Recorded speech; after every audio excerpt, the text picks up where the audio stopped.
কালিয়নী নদীৰ প্ৰচণ্ড গৰাখহনীয়াত এটা পথ জাহ যোৱাৰ উপক্ৰম হৈছে। এই মুহূৰ্তত মই উপস্থিত আছো নুমলীগড়ৰ সমীপৰ ১ নং ৰংবঙৰ অকৰা ঘাটত আৰু মোৰ পিছফালে আছে কালিয়নী নদীখন আৰু সেই নদীখনে প্ৰচণ্ড ৰূপ ধাৰণ কৰি আচলতে গৰা খহাইছে আৰু ইয়াৰ যিটো মূল পথ, এই অঞ্চলটোৰ যিটো মূল পথ, সেই মূল পথটো ইতিমধ্যে আধা অংশ ইয়াৰ গৰাখহনীয়াৰ কবলত পৰি চিন মুকাম নোহোৱা হৈছে।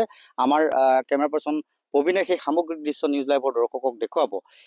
এনেধৰণে যদি গৰাখহনীয়া অব্যাহত থাকে তেতিয়াহ'লে এই অঞ্চলটোৰ যিসকল লোক আছে সেই লোকসকলৰ তেওঁলোকৰ জনজীৱনলৈ, তেওঁলোকৰ কৃষিভূমিলৈ, তেওঁলোকৰ যাতায়াত যোগাযোগ সকলো দিশতেই তেওঁলোকে বিপদৰ সন্মুখীন হ'ব। আমি প্ৰথমতে সেই দৃশ্যাংশ নিউজ লাইভৰ দৰ্শকক দেখুৱাই ল'ব বিচাৰিছোঁ। যিটো পথটোৰ বহু অংশ ইতিমধ্যেই খহনীয়াত জাহ গ'ল আৰু এই পথেৰেই ইয়াৰ যিখন একমাত্ৰ শ্মশান আছে সেই শ্মশানখনলৈকো ৰাইজ অহা যোৱা কৰে। এতিয়া যিহেতু পথটো প্ৰায় ছিগিয়ে গৈছে, গতিকে বিপদত পৰিছে ইয়াৰ জনতা। কি ক'ব, একেবাৰে পথটো খহি গ'ল আৰু মানুহৰ ঘৰৰ কাষ পালেহি নদীখন। তাকে আৰু গোটেই মানে এইটো কাল ৰূপে ল'লে আৰু ধৰক এইটো কাল ৰূপ লৈ আছে, খহি খহি গৈ আছে। এইটো ৰাস্তাত কমচে কম আমাৰ এইফালে ৬০-৭০ ঘৰ আছে।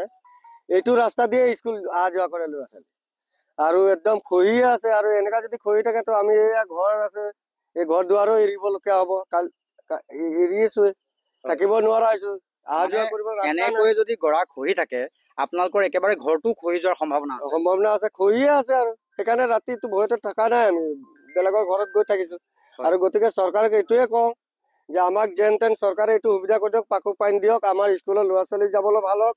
আৰু এইটো আমাৰ শ্মশান আলি, এইটো আমাৰ মানে ৪ নম্বৰ ৫ নম্বৰ চবৰ ৰাইজৰ আমাৰ এইটো শ্মশান আলি। এতিয়া শ্মশান আলি চাই লওক, ৰাস্তাই নাই, এতিয়া খহি গ'ল, এইটো ৰাস্তাটো কমপ্লিট খহিয়ে গ'ল।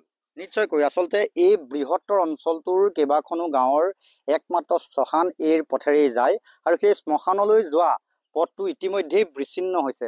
মই সেই দৃশ্যাংশ দেখুৱাইছোঁ কি ভয়াৱহ ৰূপত ইয়াত গৰা খহিছে আৰু নদীখনে এতিয়া বিপৰীত দিশত, অৰ্থাৎ নদীখনৰে যেন দিশ সলনি কৰিছে। গাঁৱৰ কৃষিভূমি, গাঁৱৰ ৰাইজৰ ঘৰ দুৱাৰ আৰু পথ সকলোলৈকে এতিয়া ভাবুকি আহিছে।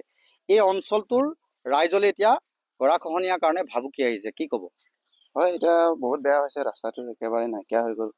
এতিয়া এইফালে ঘৰ আছে, কেইটামান ঘৰ আছে, আৰু এইফালে শ্মশানলৈ যোৱা ৰাস্তা একেবাৰে নাই। এতিয়া কেনেকৈ এতিয়া যাব? এতিয়া মানুহ এতিয়া অহা যোৱা এতিয়া সুবিধা নাই। এতিয়া যাতে চৰকাৰে কিবা এটা ব্যৱস্থা কৰি দিয়ে যেন। এনেকে খহি থাকিলে, এনেধৰণে যদি গৰা খহি থাকে তেতিয়া এই আমি থকা অংশও নাইকিয়া হ'ব। তো আমি এইটোৱে ভাবিছোঁ, ৰাস্তাটো যাতে আৰু মানে গোটেইটো খহি গৈছে, ল'ৰা ছোৱালীৰো অহা যোৱা দিগদাৰ হ'ব, শ্মশানলৈ যাবলৈ দিগদাৰ হৈছে, শ্মশানো আধে খহি গ'ল। গতিকে আপোনালোকে কিবা এটা কৰি উপায়টো কৰি দিব। আৰু হয়, নিশ্চয়কৈ ৰাইজে এইটোৱেই আহ্বান জনাইছে চৰকাৰলৈ যে এই গৰাখহনীয়া প্ৰতিৰোধৰ যদি এক ব্যৱস্থা নকৰে তেতিয়াহ'লে ইয়াত ৰাইজ বিপদত পৰিব। কাৰণ ইতিমধ্যে ইয়াৰ পথৰ আধা অংশ ছিগি গৈছে। মই কৈছোৱেই, কৃষিভূমিলৈ ভাবুকি আহিছে আৰু ইয়াৰ যিখন শ্মশান, সেই শ্মশানলৈ এই পথেদি অহা যোৱা কৰে বুলি ৰাইজে কৈছে। গতিকে এতিয়া যি ধৰণে গৰা খহিছে, খুব এটা দুখ লগা আৰু একেবাৰে ভয়াৱহ ৰূপত অধিক মাটি গৰাখহনীয়াত একেকোবে গুচি গৈছে। গতিকে এনেকৈ গৰাখহনীয়া অব্যাহত থাকিলে এই বৃহত্তৰ অঞ্চলটোৰ কৃষিভূমি, বৃহত্তৰ অঞ্চলটোৰ বহু লোকৰ বাসগৃহ, বহু লোকৰ জনজীৱন বা সা সম্পত্তিলৈ ভাবুকি নামি আহিছে আৰু ভৱিষ্যতৰ দিনত ই অতি ভয়ংকৰ হৈ পৰিব বুলি ৰাইজে আশংকা কৰিছে।